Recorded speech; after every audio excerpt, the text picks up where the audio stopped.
Hey my thrifty friends, what is up? Tabs here from the Urban Goddess shop. Welcome back to my channel. Today's video, we are going to go over the sales for the last 2 weeks and they have been crazy. September was actually my biggest sales month yet. And I do have a little bit of insight why I think this happened, how I reached these numbers. Of course, going to chat about that at the end, but let's go over some of my top sales over the last 2 weeks. These are all items over $40. I decided to filter with a little bit more of a higher dollar value as there's just been quite a few sales.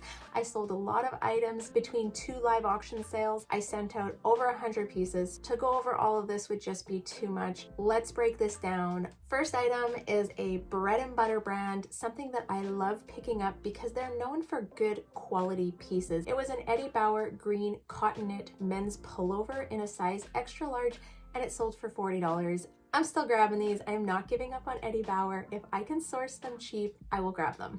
The next item to sell was a Lululemon Breeze By long sleeve kind of like mesh shirt. This was in a size 8 and it sold for $48. I've actually been finding these quite often. Instead of finding Swiftly Tex, I've been starting to find these. These are definitely holding more value than Swiftly Tex. Swiftly Tex, depending on the style, are quite a bit older. I know I've said in past videos that I wasn't grabbing Swiftly Tex because of the profit margin. I am now seeing the profit margin that I want from these Breeze Buys. Next up is a sale to my girl, Star Winter, who I know is going to be down in the comments. She's always supported my channel and she grabbed a Tradition Country mountain print fleecy jacket, super cozy, sold for $48.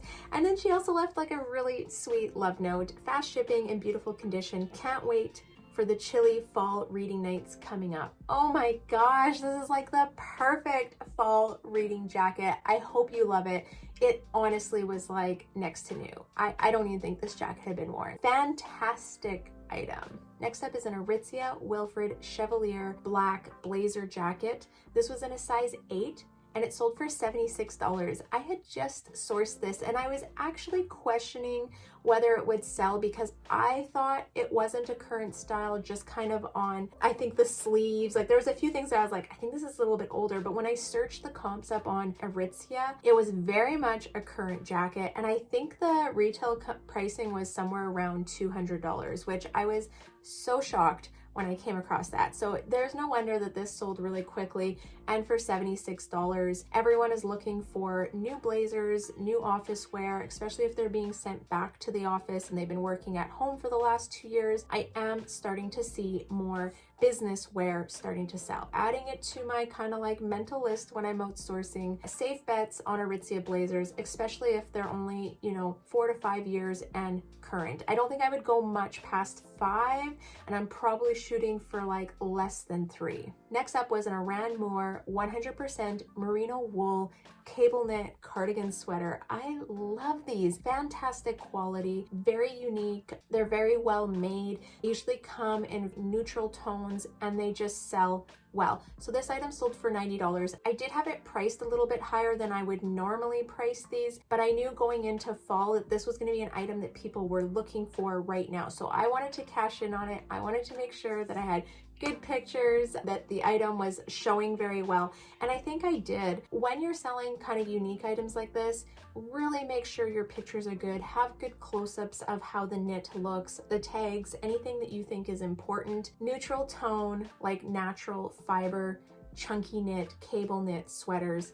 This is happening. This is a trend. It's very fall. It happens every year. If you see anything that's a good quality knit that meets these criteria, I would be picking them up. Next is a 2-piece bundle, and this one sold for $90, so I'm going to include it because the price average between the 2 pieces would be $45. It was a Lululemon bundle. First item is a Lululemon Hold True bra in soft sand color. It was a 38C. And then the second item is a Lululemon Breeze By long sleeve white heathered top. This was in a size 10. Both of these pieces, fantastic bundle. Lululemon is still selling, I think, as long as you're grabbing, relatively current current styles, they're a pretty safe bet and a pretty safe investment right now. Next was an item that I just sourced a couple weeks ago, and it was a vintage handmade Inuit wool coat with like a petticoat over top. This sold for $105. I actually scored this for $17. Like, I can't even believe I found this. I love these jackets. If I can source them for under $25 and they are in really good condition,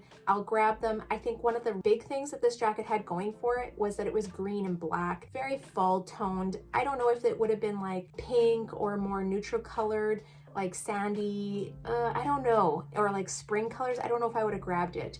I really connected with the green on it. I knew this would be a great fall piece. When I took the pictures, I actually showcased the wool undercoat because I felt like the detailing in the elk on the bottom and the fur around the collar just made it pop. I also included some pictures after with the like petticoat over top. This is a classic Canadian Inuit jacket and they always hold really good value. Next is a North Face active trail mesh lined jacket, I guess. It was in a size medium and it sold for $56. I sourced this earlier in the summer and I did pay up for it. I kind of got caught in the moment when I was outsourcing. I would say if I was grabbing this for less than $10, I would grab it. Unfortunately, I paid more than $10. So I'm not going to see a huge profit on this jacket after Poshmark collects their fees. I'm still happy that it was able to move, and I think it held value at pretty much where I was anticipating that it would sell. Neutral tone, pretty current. North Face is a brand that just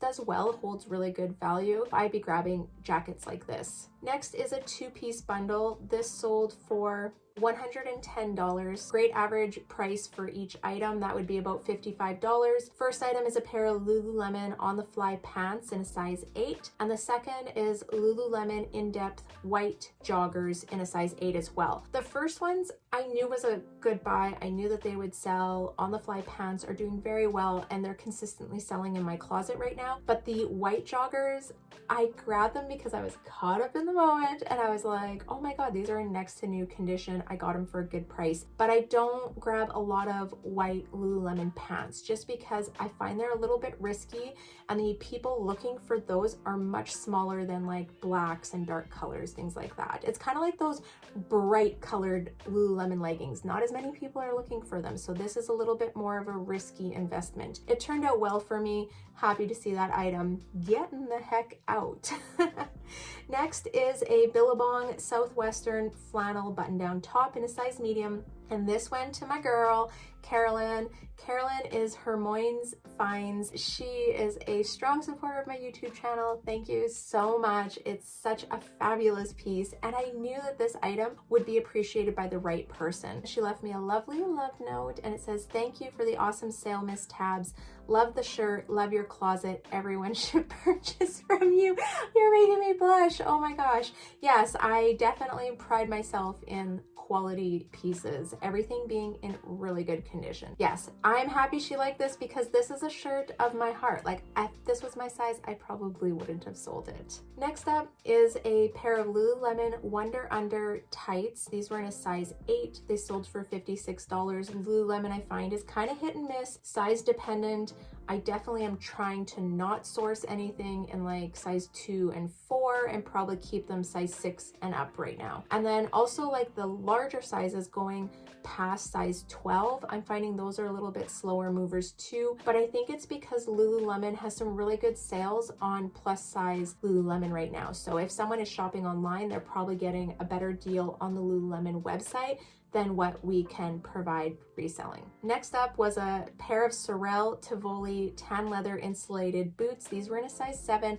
Emika wore these last year, so I'm happy that I could source them. She wears them for a year and still sell them. I don't know if I will be picking up a ton of Sorels this year. I've been really looking at comps on them because I've had a few opportunities in the thrift store. Unfortunately, what the store is asking for the boots and what I see the selling prices are going for right now, it's just not leaving that much of a profit margin for me, so I have been passing on quite a few. I think it may be early to tell what goes on with Sorel boots this year. Definitely keep an eye on what they're selling for. It's not that they're not selling, because they definitely are selling and people are looking for them. I just am not seeing the high value that we were seeing last fall in Sorel. Next is a two-piece bundle. This one sold for $87. Because of that, again, I'm going to include it in here. Both items average out over $40. First is a pair of Mountain Hardwear beige lightweight hiking pants. These were in a size 12. And the second item is an Anthropologie floral printed ruffle blouse. This was new with tags and in a size medium. I love carrying outerwear. I find outerwear pants,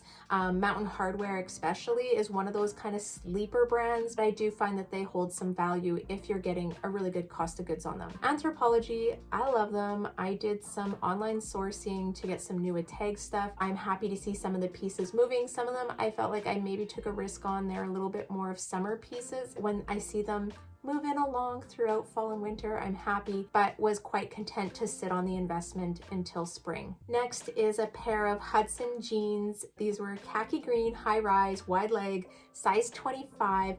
I've had these for like a year and a half, maybe almost 2 years. These came from one of those Jomar jeans boxes, and it's probably one of the last pairs that I have. I don't know if I would invest again. I think my cost of goods was somewhere around $22 a pair, and I was really excited to kind of jump on the liquidation and wholesale boat, but it didn't really pan out for me being here in Canada. Not all things were worth shipping across the border, and I would say these jeans was probably one of them. I did see a profit. I guess my earnings on it is $37, but really that's like $14 profit margin.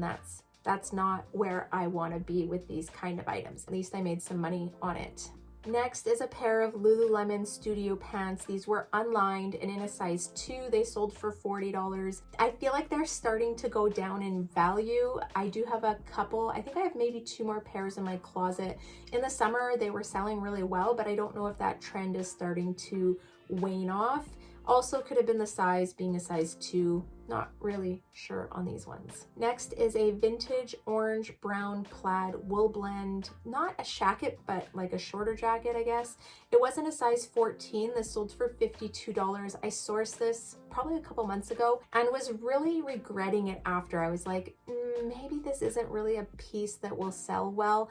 I did have it priced high because it was a wool blend. It was good quality. Very pleasantly surprised when this sale came through. I do have value in these items. I think that there's a market for them.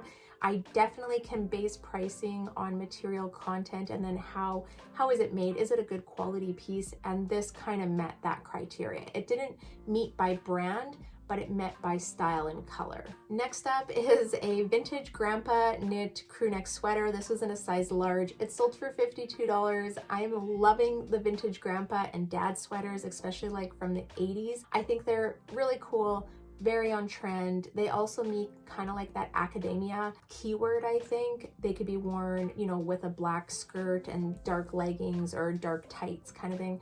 But yeah, I love my vintage sweaters. I haven't been finding as many this year. I'm on the hunt for them. And then the last sale on Poshmark, but not the last sale we're gonna cover. We're then gonna cover my other platform, but the last sale on Poshmark is a pair of Aritzia Babaton Germain wide leg pants in a size 10, and they sold for $70. I sourced these a couple weeks ago, pretty quick flip.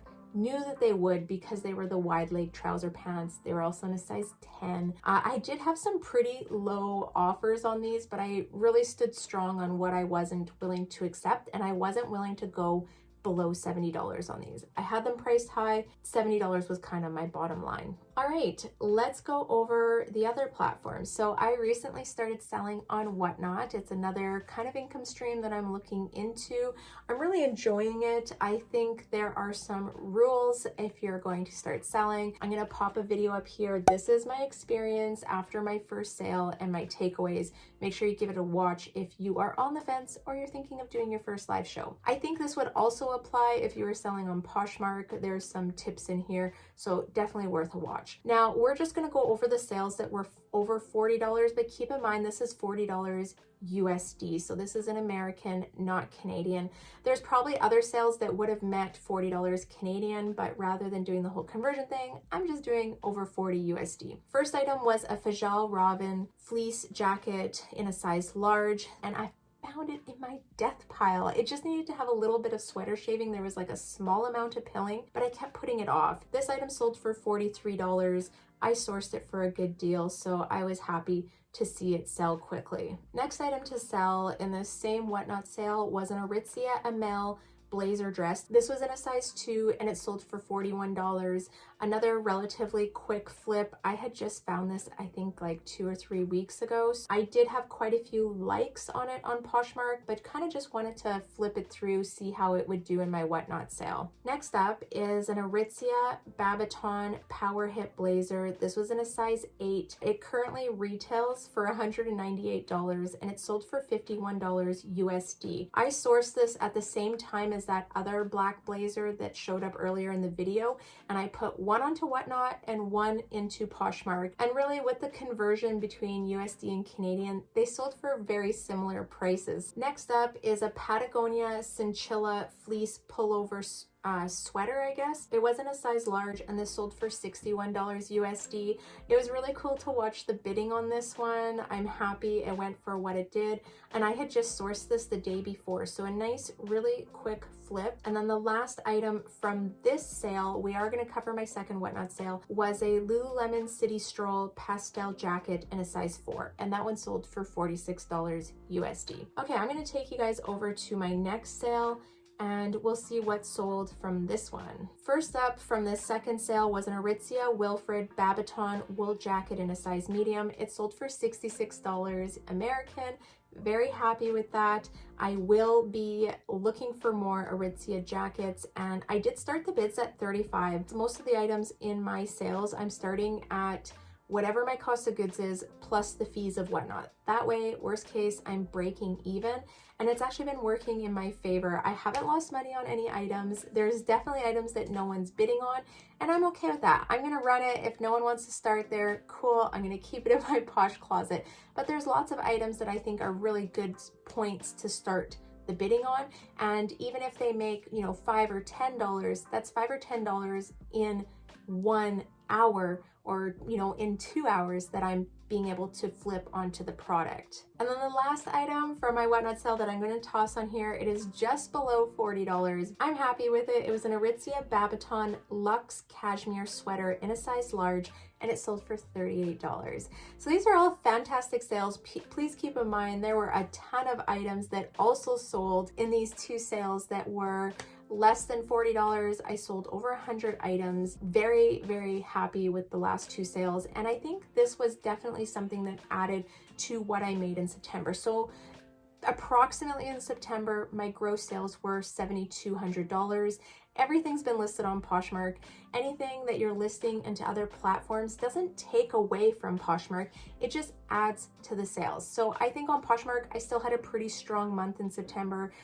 It was just under $5,000 gross, but adding that Whatnot sale really kind of pushed my gross sales up. At the end of the month, this was actually my biggest gross month that I've had reselling, and I have to say I'm happy that I am diversifying my incomes more, that I'm putting my eggs into multiple baskets. I think with the announcement that Poshmark has sold its shares and that it is now being taken over by Naver, this is probably a point where we need to make decisions for our business. We need to diversify. If things start to change on Poshmark that don't necessarily work for us as resellers, you need to have other ways that you're making money. Now, I'm gonna kind of dive into why I think all these sales happen.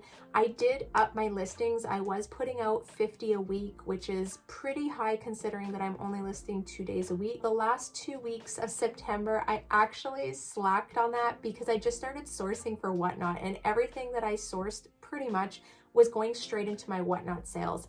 So I would say I had about 100 and maybe 20 listings new in September, and then I transferred some of that into Whatnot. I pulled a bunch of items from my death pile, and then I also did some strict sourcing just for Whatnot. Selling on both of these platforms, I think, is going to be my new business model. I think this is working for me. I'm kind of excited to see how it all goes forward. I'm also super excited about Posh shows. I want to try selling on there. I have hopped in and watched a few over the last few days, and I'm noticing the prices are higher than Whatnot, and that is something that I would like to see. Although I do see a market in Whatnot, I will probably develop multiple business models for both platforms. I don't quite know where I stand on that. I don't know what the parameters of each business model are going to be, but as soon as I have kind of the details and what is working, I will definitely share it with you guys. All right, this is my sales. This September was my biggest sales month yet. I'd love to hear how things are going for you. Are you noticing a difference since they apparently rolled back the changes that they made in spring? Have your sales been starting to pick up? Was September busier than August? Please let me know. Drop in the comments. I want to hear how you guys are doing. Thank you for watching.